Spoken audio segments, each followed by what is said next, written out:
Hello everyone and welcome to This Week in Stupid for the 15th of August 2021. There's probably an alternative reality out there where Andrew Cuomo has accepted the leadership position at Activision Blizzard and is ready to work on Diablo 4. What, don't you guys have phones?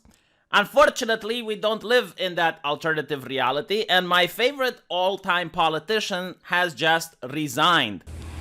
I do it with everyone, black and white, young and old, straight and LGBTQ, powerful people, friends, strangers, people who I meet on the street. After the event, the woman told the press that she took offense at the gesture. And for that, I apologize. Another woman stated that I kissed her on the forehead at our Christmas party and that I said, "Ciao, Bella." Now, I don't remember doing it, but I'm sure that I did. I do kiss people on the forehead. I do kiss people on the cheek. I do kiss people on the hand. I do embrace people. I do hug people, men and women. I do on occasion say, "Ciao, Bella." On occasion, I do slip and say sweetheart or darling or honey. I do banter with people. I do tell jokes, some better than others. I am the same person in public as I am in private. You have seen me do it on TV through all my briefings and for 40 years before that. I try to put people at ease. I try to make them smile. I try to connect with them. And I try to show my appreciation and my friendship. Which makes it very interesting because a couple of months ago he said that he is not going to resign over simple allegations. Which raises the question, have these simple allegations become complex allegations? The allegations, of course, that he has molested not one, not two, not three, but 11 women up until what date is it today? It's 15th of August, right? So by the time you listen to this video, like maybe the number will go up. Who knows? But what I do know is that I'm a little bit upset over all this. And I'm upset because I really liked Andrew Cuomo. You see, I think he is the only politician in the world, correct me if I'm wrong, to have ever won an Emmy. You know, the Emmy Awards, the one that goes to entertainers, the one that goes to actors, the one that goes to people who play music. Definitely that's something that would go to a politician. But I guess we now all understand that we live in a world where the politicians are actors, they're entertainers. They are supposed to provide bread and circus for the masses. If you want to hear wisdom, if you actually want to look up to someone, go to the comedians. This is why you came here on this channel, so that you can look up to me, so that I can give you wisdom, huh? But anyway, do you know what the main job of an entertainer is? Well, apparently, it's to get people to feel emotion. It's to get people to experience a roller coaster ride of various emotions. And drama is one of those emotions. So what was more dramatic than to hear Andrew Cuomo's masterful COVID-19 briefings? You know, people would cry, people would sigh, they would feel the emotions as they've been told how many more people have died in the nursing homes. It makes you on edge. It's like when they tell you, it's like, yeah, even people that have the sickness, they can still stay in a nursing home. Now, if you had a family member in the nursing home, well, that gets your heart pumping. That gets you to experience emotions. And drama and dread wasn't the only type of emotion that Andrew Cuomo was capable of mastering. You see, he also managed to master the art of outrage, getting people upset. And apparently, a lot of people, especially Italian Americans, are mad at Cuomo for saying that he is not creepy. He is just Italian. Look, all I'm saying is that I'm not racist, all right? I'm just white. Speaking of white and racism, I'm going to show you a gut-wrenching video where white woman Robin DiAngelo found out that she is white. Talk to me about when you first realized you were white and whiteness. Yeah, talk to me about that. It was a very abstract sense. I honestly believe I was about 34 years old. I was college educated. I was a parent. And someone handed me Peggy McIntosh's article. Yep. And I read through that list and I had an out-of-body experience. I could tell you where I was sitting. I'm not ever going to forget that moment where all of a sudden I was like, oh my God, I'm white. Yep. Yep. And I felt so loudly white that I remember being hesitant to go outside. I didn't want to go outside because everybody could see that I was white. Can you imagine how frightened she was after she came to that realization? You probably can't. You know what? I will show you exactly how she felt.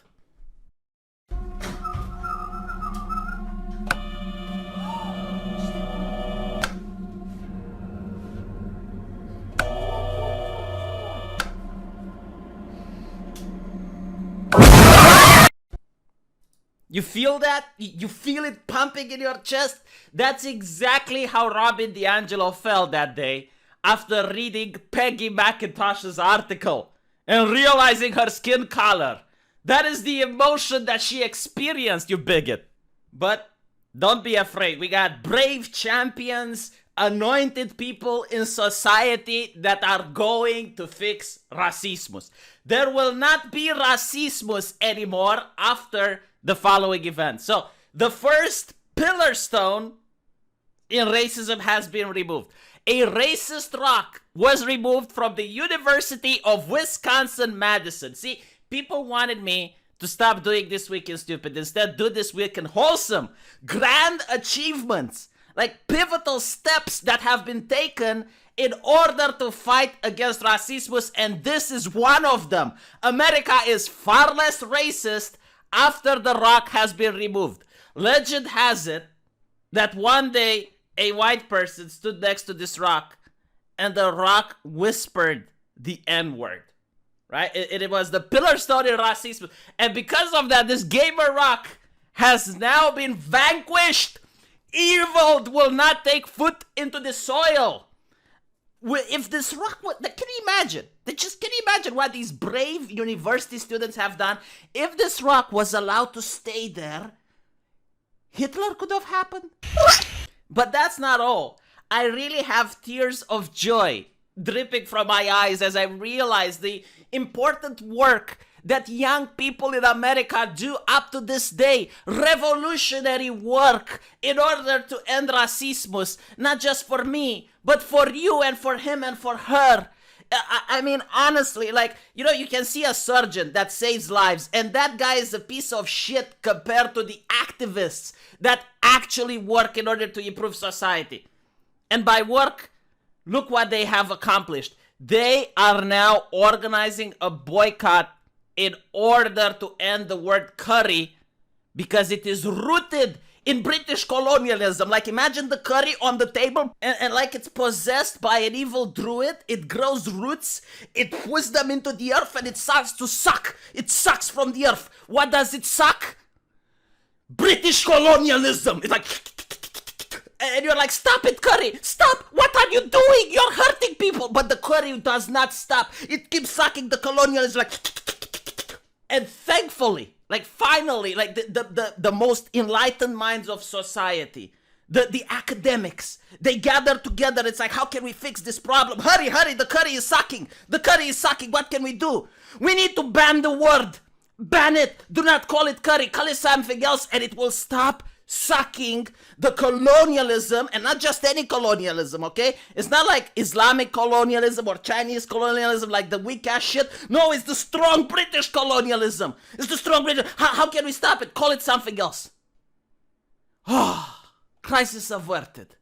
You know, by the way, if I were to have money, unironically, if I was to run an NGO, and I would have I don't know, $100,000 donated to me by some activist in order to promote the cause, what I would do is like I would pay people. Okay, I would pay people like I would rent a mob, 1,000 people or so, and go in front of a university and just fall into our knees crying out of joy and say, "Oh, thank you for saving us from evil Curry." Oh, and just go out in the world and show people how thankful you are. And, find out the people that came up with this concept and just have like pictures of them and pray in front of the picture. Just prostrate yourself and kiss the picture. And perhaps, have a friend of yours that has like a kid or a sick grandmother and get them to kiss the picture of the activist that came up with this concept. Because honestly, only like this can we convince people that there is more work to be done. And I think the best way of convincing people is leading by example. Flapping your gums, going blah, blah, blah, blah, blah. That doesn't really work. What you need to do is to lead by example. And here we have a person that was advocating to abolish the police. And a lot of people were looking around and wondering, okay, but like now that the police is gone, what do we replace it with? So you need to take the following example to heart. To make sure I have security, because I know I have had attempts on my life and I have too much work to do. There are too many people that need help right now for me to allow that. So if I end up spending $200,000, if I spend 10 more dollars on it, you know what? I get to be here to do the work. So suck it up, and defunding the police has to happen. We need to defund the police and put that money into social safety nets because we're trying to save lives. Yeah, you got that, bigot? Just hire private security. Like, that is what the representative told you. Stop being poor. Lead by her example. Don't start a business. Don't join a corporation. Run for office. And once you become an elected member, then you matter. Then you're important. And then you can use the taxpayer money of the people that actually work for a living in order to fund your private security, because now you are important and now you actually have work to be done, unlike everyone else, right? So then you can just spend as much money as you want on a private security force, $200,000 if needed.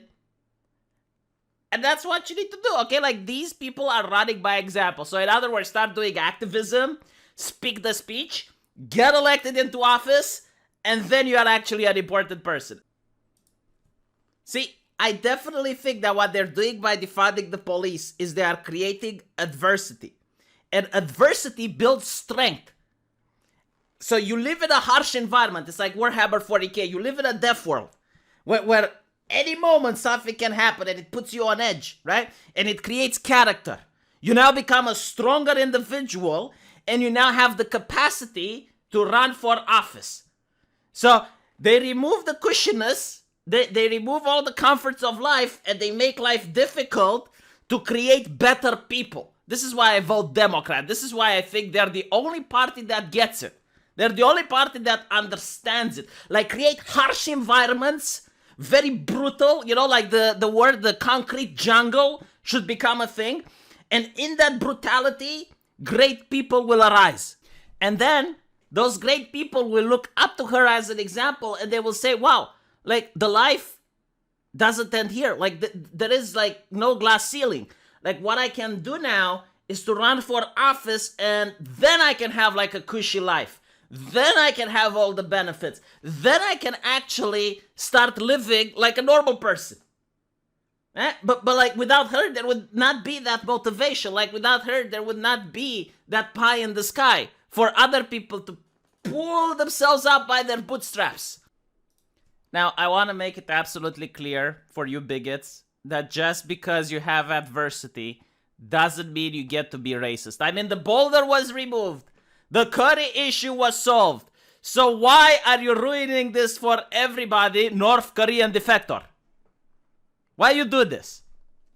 Look at this. This is a shameful display. I can't believe this is happening in current year. North Korean defector says she was robbed by 3 black women. How the fuck can you say that? How can you say something like that and don't feel vile? So apparently, she claims that a woman tried to steal her wallet, and as it happens, she grabs on and then tries to call the cops. And the people around them, the brave and the good citizens, were pointing out that she is in the wrong. She claims that about 20 people, many of who she said were white, accused her of being racist for blaming the women for mugging her. They were telling me that the color of their skin doesn't make them a thief. Absolutely. Stealing your wallet makes them a thief. But because of their color, they would not have done this. Why are you playing into stereotypes? Why do you let reality play into stereotypes? Calling a black person a thief is racist. Take one for the team. Call it an unplanned donation, as I'm being told on Twitter. I'm not even kidding. Like, that's what some people tell you on Twitter. I tried to call the police, and they prevented me from calling the police. Good! You should hire security. You should get into office and then hire security. That's what I was thinking. This country has lost it. No, this country has gained it. It has gained respect. It has gained compassion. It has gained tolerance. You need to check your thinking. You need to be better. Be better. Because what people think needs to be put under control. Man, I can hardly wait the day when we have the technology to give the people in power the ability to have a machine that can control people's thoughts. Only then we will have a society where everyone can be kept safe. Because right now, people are having bad thoughts. People are having thoughts that individual freedom is important. Fuck do they think they are in a fascist country? No, individual freedom needs to be suppressed. And you're going to hear this from the most esteemed and wise people in the land. I'm sorry. I mean, I know people must like to have their individual freedom and not be told to do something. But I think we're in such a serious situation now that under certain circumstances, mandates should be done. Now, some people don't want to listen to Fauci. Okay, you know, I get it. You don't trust him because he works for the guy. I'll tell you someone who doesn't work for the Arnold Schwarzenegger. He steps up. He probably saw the super spreader that took place at Obama's party, and he was disgusted by what he saw. He was appalled. We're like, ugh! And he felt the need to go up and tell people, fuck your freedom. Okay, Obama, like, fuck your freedom. How can you enjoy my movies if you're throwing a party? And what you need to do is to sit by yourself in front of the television, masked up, and watch my movies. You buy my movies, you buy them, and that is the American way. If you go out and you party, you cannot watch my movies. And I also love, like, the face that he's displaying here. Like, the Terminator face. It's like, you're going to watch my movies. You're going to stay home. You're going to stay safe.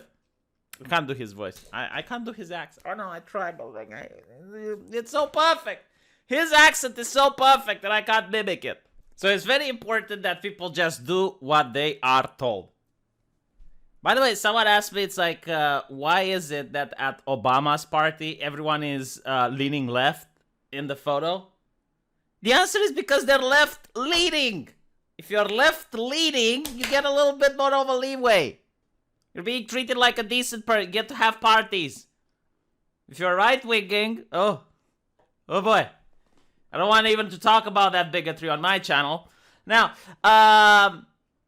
let's talk about masks a little more, because I gotta say, I want to hire this person.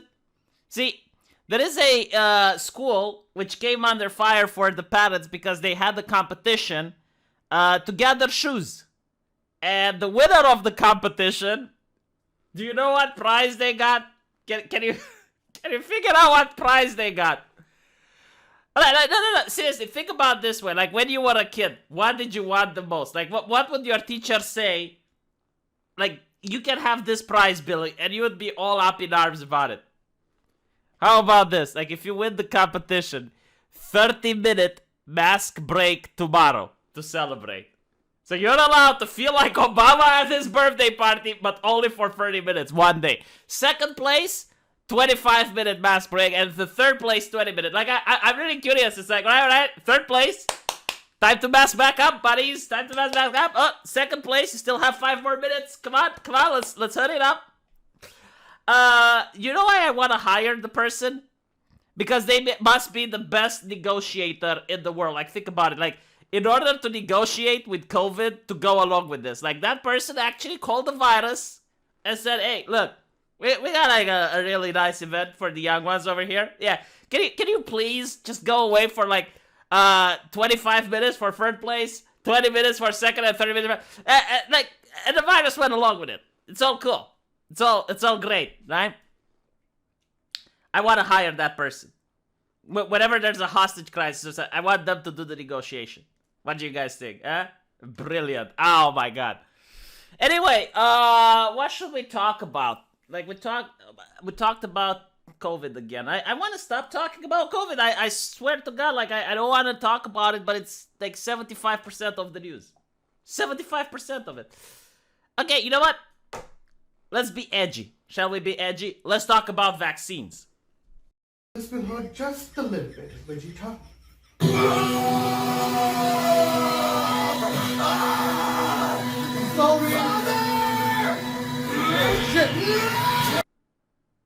Now, you're probably aware that the United States government realized that all of the science team, all of the press, all of the politicians is not enough to convince people to get vaccinated. So they now are bringing the big guns. They're now going to like, all right. Desperate times call for desperate measures. We need to bring the influencers. And I gotta say, they did a really great job. Particularly with this bit, which went absolutely viral on the internet. One sec. Democracy's calling. See you, Daddy. Bye. Hi, my name is Cooper, and this is a day in my life as a White House intern. We did a joke. Hey, everyone. Okay. Usually I start off with a big coffee. Sorry, they're like really strict in here. Hey, Jenny. I booked you a nail appointment, love. Yeah, I didn't tell you to do that. It's called Initiative. Hi, White House, this is Cooper. I don't think so. Oh, doesn't matter. This is actually the entrance to the West Wing. This is so fun, and it's really prestigious. Hey, POTUS. Is Olivia Rodrigo still here? No. We've come a long way in our fight against this virus. We've vaccinated 160 million Americans. Are you getting this all down? Don't worry, Queen. It's all right here. Cooper. Sorry, Miss Jen. And Jen, don't forget to have fun. Spirit fingers, Mama. We need to get shots in the arms of every single American. I'm heading to a haircut. Comment if you want me to make... Oh, I want you to never stop. No, seriously, that was awesome. I was laughing. But a lot of bigots on the internet were not laughing. And because of that, we now have articles saying that conservatives are obsessed with the White House vaccine video starring Jen Psaki and the gay comedian. Even Donald Trump Jr. had to weigh in on the video about a gay intern working to, quote-unquote, get shots in the hands of every single American. He didn't get the joke. It's funny. COVID is funny. The outrage has left others wondering if the right wing understood that the video was a joke or understood its purpose. My God, why doesn't the right wing understand that the left is funny? They have humor. Right wingers, just a bunch of grouches. They don't know how to joke. No, seriously, like this is what I don't get. When was the last time cancel culture came after a joke? Just let me know. It never happens, right? So why are right wingers such stick-ups? Why can't they understand the funny? Look at this. Conservative Twitter learning about the Benny drama today and losing their minds is so entertaining. They do not get it. However, some are angry white men, arguing that they believe it makes the White House look like a joke and sad. Another said this is actually what is going on in there right now, perhaps unaware that a video was a parody. Yeah, honestly, like, if you want good quality humor, you need to come to the left. The left knows how to meme. They are very funny. They're very entertaining. They have their finger on the pulse. Right-wingers, they're just stock-ups. All they do is they try to cancel culture jokes. They try to shut down any little bit of humor. Like, you don't understand, okay? The world right now is depressed. Like you have the climate change, you got the pandemic, you got all these things, and it makes people sad. So why don't you allow a little bit of humor? Why don't you allow a little bit of gala humor? Huh? Why do you have to be such a right winger and immediately go like, oh, cancel this, cancel that? Honestly, if you don't like it, don't watch it. How about that? Don't like it, don't watch it. Evil people, right wingers. Ugh. Anyway, that's about all for today. I hope you guys enjoyed it. I hope I managed to put big smiles on your faces, because that's the purpose of This Week is Stupid. I generally don't understand like people wanting This Week in wholesome. Like, this is wholesome. I'm trying to make you laugh. It's supposed to make you unwind, because everything else is depressing. So if you really like this, you can click the thumbs up, you can click the subscribe button, and if you like this a lot, and you like me a lot, I don't know why you would do that, but if you like me a lot, then what you could do is you could share it around on social media, right? Put it on your Facebook, put it on your Twitter, put it wherever, and hopefully someone will click it. I don't know what thumbnail I'll get. Maybe it's going to be a thumbnail that encourages people to click it. And I'll be thanking you, because the YouTube algorithm doesn't do me much good. Doesn't do me a lot of service. No one gets it in the recommended section, so that's what you could do. You can share it around the social media, and I would really appreciate it. Let me know what you guys think. Also, I forgot to mention, there's an RPG coming out, Fallout, pen and paper, like Dungeons and Dragons thing. I might talk to Sargon and with Sure Fat Otaku and maybe other YouTubers and try to see if we can get a group going. And I'll DM and I'll make a very interesting post-apocalyptic adventure. It's going to be on my live stream channel. Speaking of my live stream channel, I'm going to be live streaming right after this. So thank you so much for watching. Hopefully you enjoyed it. And I will see you guys in the comment section. Take care.